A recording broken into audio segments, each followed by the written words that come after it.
You keep replaying the last conversation, trying to figure out where it shifted, what you said wrong, what you didn't say that you should have. And the worst part is, you can't even explain what is happening to anyone else, because on paper it sounds like nothing.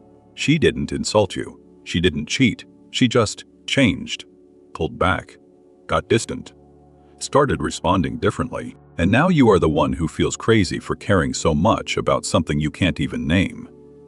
This is where it lives, in the space between what is said and what is felt, in the confusion that makes you question your own perception.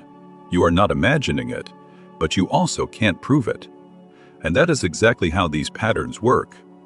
They live in the gray areas where you can't get solid ground under your feet, where every interaction feels like you are taking a test you didn't study for, in a language you don't fully speak. What I am about to walk you through isn't about blaming anyone. It is not about men versus women or good people versus bad people. It is about a specific psychological dynamic that plays out in the early stages of attraction, and how it can create a cycle that destroys both people involved if they don't understand what is actually happening beneath the surface. When a woman tests a man early on, she is not usually doing it consciously or maliciously. She is doing it the way a body flinches when something moves too fast toward your face. It is protective. It is instinctual. It is a way of gathering information without asking direct questions that might make her vulnerable. These tests show up as small contradictions. She agrees to meet you, then cancels an hour before with a vague excuse. She tells you she likes when men take charge, then criticizes the restaurant you picked. She shares something emotional and vulnerable, then ghosts you for 3 days. She says she wants something real, then introduces you to another guy she is just friends with, and watches how you react. On the surface, these look like games, and in a way, they are, but they're not recreational. They're diagnostic. She is trying to figure out if you are solid, if you'll crumble under pressure, if you are desperate, if you have boundaries, if you'll chase her when she pulls away, if you'll get angry when she doesn't do what you expect, if you are the kind of man who needs constant validation or the kind who can hold his center when things get uncertain. The problem is, most men don't recognize these moments as tests. They just feel the anxiety, the confusion, the sense that something shifted and they don't know why. So they react from that anxiety. They overcompensate. They chase harder. They try to logic their way through an emotional situation. They ask, are we okay? Or did I do something wrong? Which are the exact questions that confirm what she was testing for in the first place. That you are not solid, that you need her approval to feel secure. And then the dynamic is set. She unconsciously learns that she has power in this interaction, and you unconsciously learn that you have to earn your place. Everything that follows grows from that first set of exchanges. It starts so small you don't even notice it is starting. You meet her and there is chemistry. Real chemistry, the kind that makes you feel like you've known each other longer than you have. She laughs at your jokes. She asks questions about your life. She leans in when you talk. She touches your arm. She gives you her number without you even asking for it. You text her that night or the next day, something light and confident, because you are still riding the high of how easy it felt. She responds, but not right away. And when she does, it is shorter than you expected, less warm. You tell yourself you are overthinking it. People are busy. Not everyone texts the same way they talk in person. You ask her out. She says yes, but she doesn't suggest a day. So you suggest one. She says maybe she has to check her schedule. You wait. She gets back to you 2 days later and says that day doesn't work, but offers no alternative. So now you are in this position where you have to suggest another day without seeming pushy, but also without seeming like you don't care. You pick a day. She agrees. The day before, she texts you asking what the plan is. You already told her the plan, but you tell her again. She says, okay, sounds good, with no punctuation. No emoji, nothing that gives you a read on whether she is actually excited or just being polite. You start wondering if she is even going to show up. She shows up, but she is 15 minutes late. No apology, just a casual, hey, sorry, traffic was crazy, even though you know she lives 12 minutes away and there is no traffic at 7 p.m. on a Tuesday. You don't say anything because you don't want to start the date with negativity. You act like it is fine. Because it is fine, 15 minutes is nothing. Except it is not nothing. It is the first small message that your time is flexible, and hers isn't. The date itself is good. Great. Even she is warm again, present, laughing, touching your arm like she did when you first met. You walk her to her car, and there's a moment where you both just stand there, and you are trying to read whether she wants you to kiss her or not. You go for it. She kisses you back, not long but real. When she pulls away, she smiles and says, "Text me later." You text her later. She doesn't respond until the next afternoon. When she does, it is friendly but short. You try to set up a second date. She says she is busy this week. You say, "No problem. What about next week?" She says she'll let you know. She doesn't let you know, and now you are in it. The push and pull has started, and you don't even realize it is a pattern yet. You just think she is busy or not that interested, or playing hard to get in a way that is somehow charming, because you still remember how good that first date felt. You are already making excuses for behavior that, if you saw your friend dealing with it, you'd tell him to walk away. What she is looking for, beneath all of this, is proof that you don't need her. That sounds backwards, but it is true. She is testing whether you can handle uncertainty without falling apart, whether you have a life that doesn't revolve around her response time, whether you are confident enough to walk away if she is not showing up the way you deserve. Because if you can't walk away now over something small, you definitely won't be able to set boundaries later when it actually matters. Women who test like this are usually doing it because they've been burned before by men who seemed solid at first, and then revealed themselves to be needy, controlling, or weak under pressure. Or they grew up watching a relationship where one person had all the power and the other person lost themselves trying to keep the peace. So they learned early that you can't trust first impressions. You have to apply pressure and see what is underneath. The man, on the other hand, is looking for something entirely different. He is looking for consistency. He wants to know that if he shows up and does the right things, he'll get the connection he felt during those first interactions. He is operating from a framework where effort equals results, where being a good guy, being interested, being present, should be enough. He doesn't understand yet that in the early stages, effort can actually work against you if it comes from a place of needing her validation. What he is really chasing, though he might not admit it, is the feeling of being chosen, of being special, of being the one who finally breaks through whatever wall she is up. He sees the tests as obstacles to overcome rather than red flags to pay attention to, because he is not thinking about whether this dynamic is healthy. He is thinking about winning, about proving he is different from whoever hurt her before, about being the man who was patient enough, strong enough, understanding enough to earn her trust. But that framework is already broken, because you can't earn someone's trust by tolerating behavior that disrespects your own boundaries.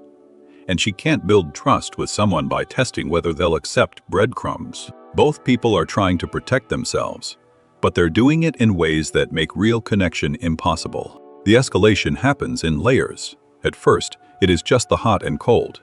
She is warm when you are together, distant when you are apart. You start to notice that the only time she is fully present is when you've pulled back a little bit yourself. The moment you lean in, show too much interest, double text, ask when you are going to see her again. She creates distance. So you learn to play it cool, to wait, to not seem too eager. But playing it cool when you actually care is exhausting. It requires you to constantly monitor your own behavior, to calculate how long to wait before responding, to act less interested than you are, to pretend you are busy when you are not. And the whole time, you are hoping that if you play the game right, she'll eventually drop the walls and let you in for real. Sometimes she does. She'll have a moment where she opens up, tells you something real, something vulnerable. Maybe about her past, or her family, or how hard it is for her to trust people. And in that moment, you feel like you've finally broken through. Like the real her is finally showing up. So you match that vulnerability. You share something real too. You tell her you are into her, that you want to see where this goes, that you are tired of the games and just want something honest. And then she disappears. Not literally. She still responds. But the warmth is gone. She is back to being vague, unavailable. The next time you try to make plans, she is suddenly swamped with work, or her friends need her, or she is not feeling well. You start to realize that the moment you named what was happening between you, she retreated. And now you are confused because you thought honesty was what she wanted. But she doesn't want honesty, not yet. She wants to know that you are not going to lose yourself in her, that you have boundaries, that you won't tolerate being treated like an option. And every time you chase, every time you try to logic your way back to that moment of connection, you are proving the opposite. So the tests get harder. She starts mentioning other guys, not directly, but in passing. My friend's boyfriend did this, or this guy from work invited me too. And she watches your face when she says it. She wants to see if you'll get jealous, if you'll try to lock her down, if you'll suddenly try to claim her the moment you feel like there is competition, or she'll pick a fight over something minor. You said you'd call at 8 and you called at 8:15. You liked another girl's photo on Instagram. You didn't notice she got her hair cut, and the fight isn't really about those things.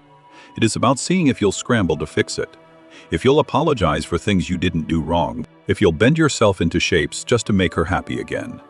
And here is where it gets dangerous, because some men at this point get angry. They snap. They call her out. They tell her she is playing games and they're done with it. And her response to that anger tells him everything.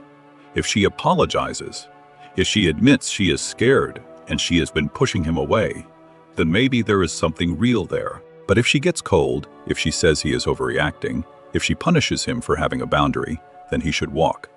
Most don't. Most men instead absorb the anger and turn it inward. They start wondering what is wrong with them, why they can't just be easy and go with the flow, why they care so much. They start editing themselves even more and trying to be the version of themselves that makes her feel safe. But you can't make someone feel safe by erasing yourself. Safety comes from consistency, not compliance. The cost of staying in this dynamic shows up in ways that are hard to explain to someone who hasn't lived it. You start losing sleep, not because you are up fighting or crying or anything dramatic, just because your brain won't turn off. You are lying there at 2 in the morning running through conversations, trying to decode what she meant when she said she was tired, wondering if you should have said something different, planning what you are going to say next time, imagining different scenarios where you finally get it right and everything clicks into place. You start checking your phone constantly, in meetings, at the gym, while you are eating. Even when you know she is not going to text you back for hours, you still check. Because the anxiety of not knowing is worse than the disappointment of seeing nothing. Your friends notice you are distracted. You stop making plans because you don't want to commit to anything in case she suddenly becomes available. Your self-respect starts eroding in small ways. You catch yourself doing things you said you'd never do, waiting 3 days for a response to a simple question, accepting last-minute plans after she canceled on you twice, making excuses to your friends about why she can't meet them yet, pretending you are not bothered by things that absolutely bother you. Each time you let something slide, you tell yourself it is because you are being mature, understanding, patient. But really, you are just afraid that if you ask for more, she'll leave. Your work suffers. Not drastically, but enough. You are not as sharp. You miss details. You are physically present but mentally somewhere else. Your performance reviews start including words like distracted or not bringing the same energy. You tell yourself you'll focus once things settle down with her, but things never settle down. This is the settled version. You stop trusting your own judgment.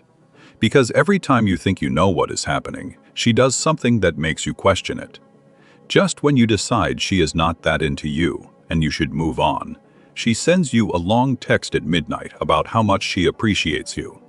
Just when you think maybe she is finally ready to be consistent, she ghosts you for 5 days. You start feeling like you are losing your mind, like you can't trust your own read on reality. The worst part is how it changes the way you see yourself. You used to be confident, solid, the kind of person who knew what they wanted and went after it. Now you are anxious, second-guessing, desperate for scraps of attention from someone who has made it clear through her actions that you are not a priority, and you can't understand how you got here, how you became this version of yourself that you don't even recognize. Walking away should be simple. She is treating you poorly. The pattern is clear. Any rational person looking at this from the outside would tell you to leave, but you can't. And it is not because you are weak or stupid or don't know better. It is because you are addicted. But to the version of her that shows up sometimes, the warm one, the vulnerable one, the one who makes you feel seen and special and chosen, that version is real enough that you can taste it, but rare enough that you stay hungry. And every time she gives you a glimpse of it, your brain floods with relief and dopamine and hope. You think, see, this is who she really is. Everything else is just her being scared, and you commit to sticking it out just a little bit longer. It is the same mechanism that keeps people pulling slot machine levers. Random reinforcement. Sometimes you win, and that win feels so good that it justifies all the losses. You forget that the house always wins in the long run. You start thinking you can figure out the pattern, that if you just pull the lever the right way at the right time, you'll hit the jackpot. But there is no pattern. That is the point. There is also the fear. Not just of being alone, though that is part of it, but the fear of being wrong about her, of walking away right before she was about to change, of giving up on someone who was just scared and needed more time, of being the person who quit, because if you quit, and then she gets into a healthy relationship with someone else, what does that say about you? Were you not patient enough, not understanding enough, not man enough? And then there is the ego component. You've already invested so much time, energy, emotion into this. You've told your friends about her. You've imagined a future. You've weathered the storms and stayed when other guys would have left. Walking away now feels like admitting defeat, like all of that was for nothing. So you stay, not because you think it is going to get better, but because leaving would mean accepting that you wasted months of your life on someone who was never going to show up the way you needed. You also can't shake the feeling that it is somehow your fault, that if you were just more confident, more aloof, more mysterious, more something, then she'd treat you better. You've read the articles and watched the videos about how to handle women who test you. You know you are supposed to have boundaries and not chase and all of that. But knowing it intellectually and actually executing it when you are in the emotional storm are two different things. And every time you fail to execute perfectly, you blame yourself for the dynamic not changing. There is a sick comfort in the routine, too. The anxiety, the hope, the disappointment, the brief moments of connection. It is familiar now. You know how to function in this. The idea of starting over with someone new, of having to build trust from scratch, of risking getting hurt in a different way, feels more exhausting than just staying in the dysfunction you already know. The break point usually doesn't come from something big. It comes from something small that happens at exactly the wrong moment. She cancels plans for the fourth time in a row, and this time, instead of feeling sad, you feel nothing. Or she tests you with some comment about another guy, and instead of feeling jealous, you feel tired. Or she reaches out after ignoring you for a week, and instead of feeling relieved, you feel annoyed that she thinks she can just show up whenever, and you'll still be there. Something inside you just breaks. Not in a dramatic way. More like a bone that has been fractured for months, finally snaps clean, and suddenly you see the whole pattern with this awful clarity. You see how much of yourself you've given away, how small you've made your life to accommodate her chaos, how you've been treating her potential like it was the same thing as her reality. You realize you don't even like who you are in this dynamic.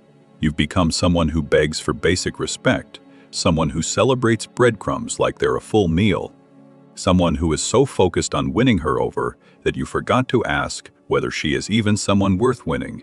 And that realization is devastating and liberating at the same time. Sometimes the breakpoint comes from seeing how she treats someone else.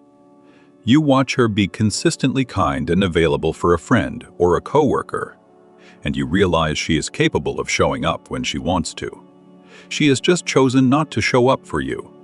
And that is not because you are not enough. It is because she doesn't want to. Maybe she is not capable of it. Maybe she has got her own wounds that make real intimacy impossible. Maybe she is just not that into you but likes the attention. It doesn't really matter why. What matters is that you finally stop making excuses for her. Other times it comes from just being exhausted. You fought so hard for so long that you don't have any fight left. You are not even angry anymore. You are just done. Done analyzing, done hoping, done trying to figure out what she needs, so you can finally be enough. You accept that this is who she is and this is how she is going to treat you, and you finally decide that you deserve better than this. After it ends, there is this weird phase where you think about her constantly, more than when you were actually together somehow. You check her social media even though you know you shouldn't. You see she posted a photo with friends looking happy, and it guts you. Not because you want her back, exactly, but because some part of you wanted her to be destroyed by the loss of you. Wanted her to realize what she had and beg for another chance, so you could be the one with the power for once. But she is fine, or at least she looks fine, and that makes you feel invisible. Like the whole thing meant nothing, like you were completely replaceable. You start checking her profiles multiple times a day, looking for signs that she misses you, signs that she is struggling, signs that she is with someone new, so you can feel justified in your anger. You know this is unhealthy. You know you are just torturing yourself, but you can't stop. You have imaginary conversations with her where you finally say everything you should have said, where you call her out on all the ways she hurt you, where you are calm and articulate and devastating in your honesty, where she breaks down and admits everything and apologizes.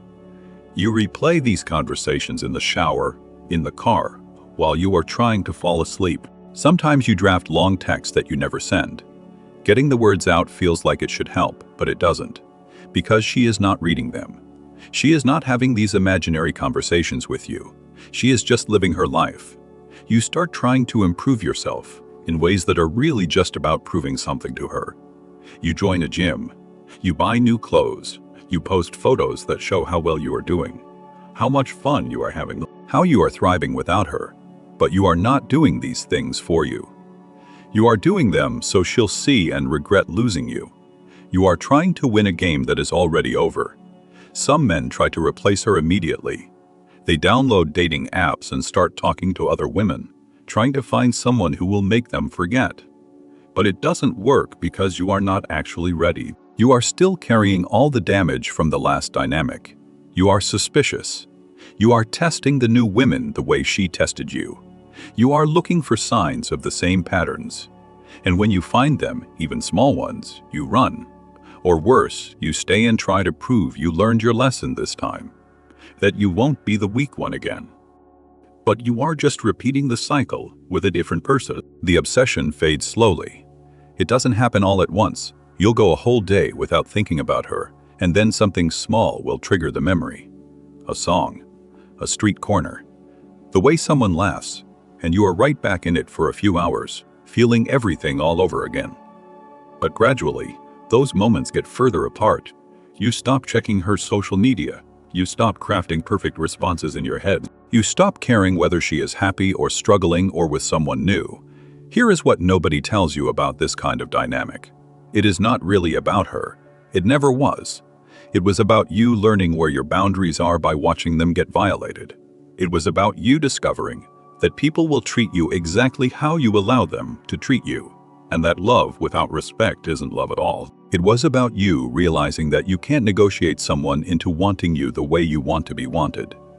The hardest truth is that you chose to stay. Not because you are weak, but because some part of you needed to learn this lesson the hard way. Maybe you grew up watching a parent tolerate being treated poorly, and you internalized that as what love looks like. Maybe you've always measured your worth by whether you can win over people who don't initially choose you. Maybe you've never had to set a real boundary before, and you didn't know how. Whatever the reason, you picked someone who would teach you by making you feel the cost of not having boundaries. These tests she put you through weren't really about you proving you were good enough. They were about her showing you over and over that she wasn't available for what you actually wanted. And instead of listening to that message, you tried to change the message by changing yourself. But that is not how it works. Someone's availability isn't about your worthiness. It is about their capacity. And their capacity was never going to expand just because you performed better. The gift, if you can call it that, is that you'll never tolerate this again. Not because you are traumatized or scared or closed off, but because you know now what it feels like to lose yourself in someone else's chaos. You know what it costs, and you know that no amount of chemistry or potential or hope is worth sacrificing your peace. You'll be able to see the signs earlier next time, the inconsistency, the push and pull, the way someone makes you feel crazy for wanting basic things like honesty and respect and follow. You'll also be more honest with yourself about what you are actually looking for, about why you are attracted to people who are unavailable, about the difference between working through normal relationship challenges and trying to force something with someone who fundamentally isn't showing up, about the fact that sometimes the kindest thing you can do for both people is walk away before the damage gets too deep. This doesn't mean you'll be perfect in your next relationship. You'll carry some scars. You'll be a little more guarded. You'll test the waters more carefully before diving in. But you'll also know what real consistency feels like versus the highs and lows of chaos.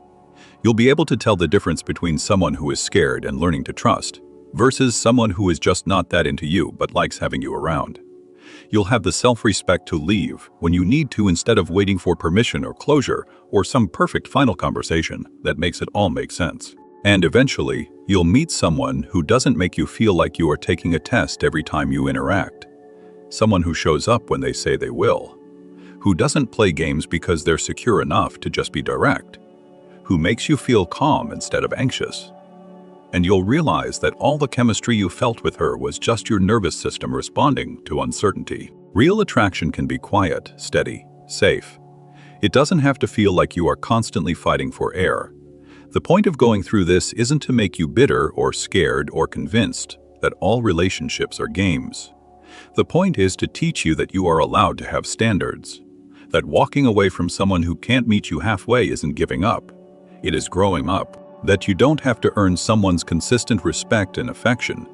You should receive it because that is what happens in healthy dynamics. And that sometimes the relationship that breaks you is the one that finally wakes you up. Think about it like this. You are showing her the polished version of you. She is trying to see the unedited version.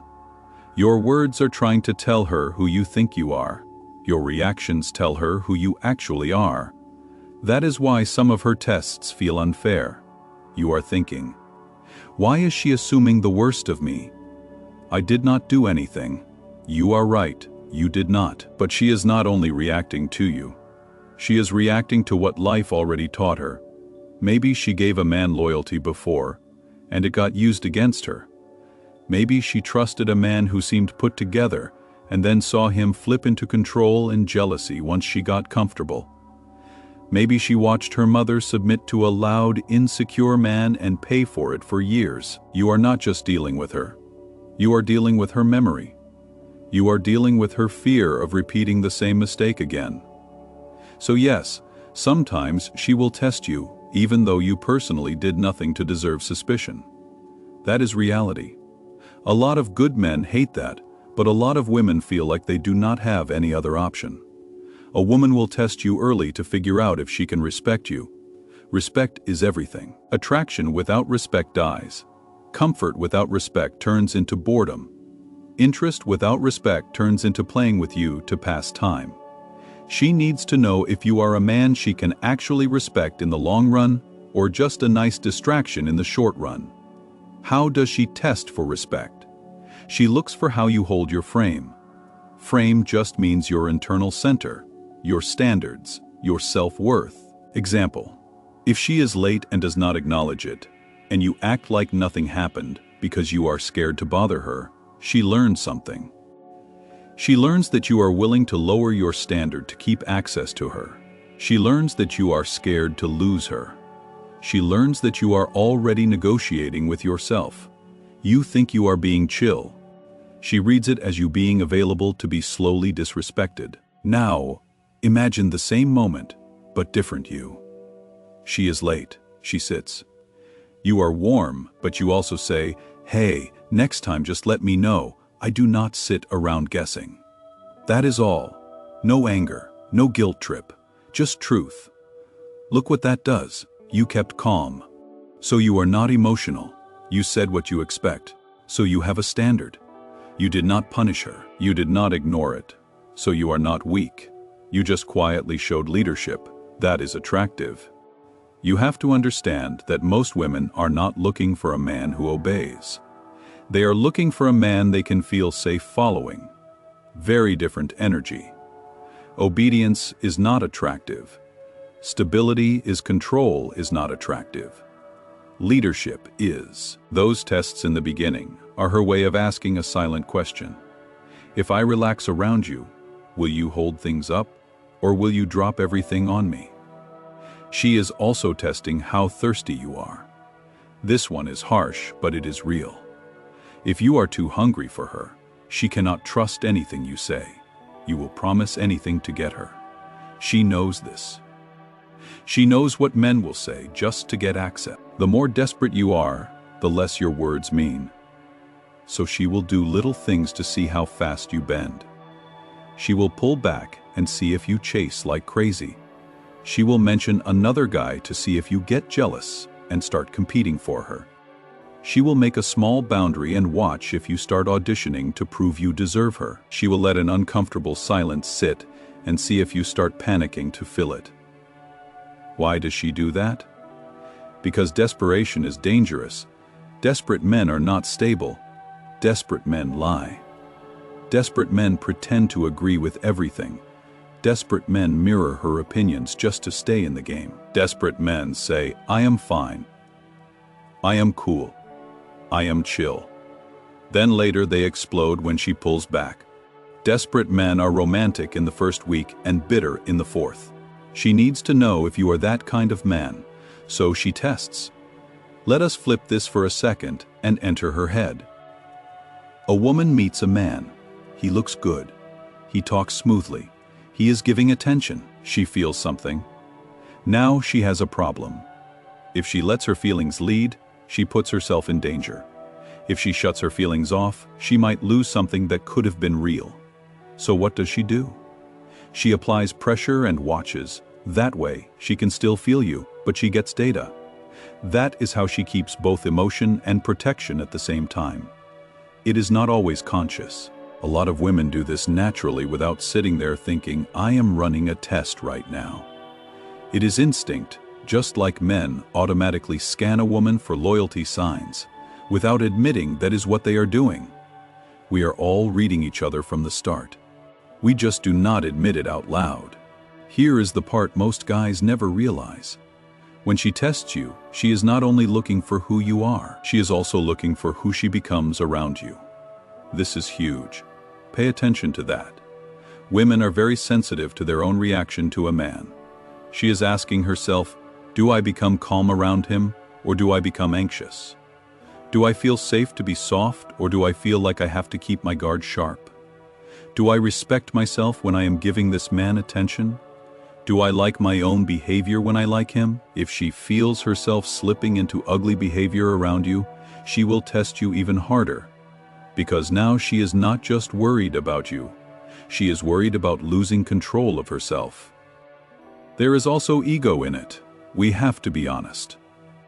Part of early testing is ego. She wants to know where she stands in the power balance. She wants to know how much you are willing to give up for her right now, before she has even earned that. Not because she wants to hurt you, but because that tells her how much responsibility she is going to have to carry. If you give up your whole center on day 2, she already knows she is going to be holding both of you emotionally by day 40. She does not want that job. She is tired of that job. She wants a man who can carry himself so she does not have to carry both people all the time. If you collapse into her instantly, she already feels the weight coming. So what do you do with all of this? The answer is not to fight the test. The answer is not to get angry and tell her, do not test me. The answer is to live in a way where the test does not scare you. You do not need to perform. You just need to be rooted. Rooted means you are already clear on who you are, what you allow, what you do not allow, what you will chase, what you will not chase, and how you express yourself when someone tries to pull you out of character. If you are calm, honest, direct, respectful, and not needy, she will feel it. And once she feels it, The tests slow down because the nervous system calms down.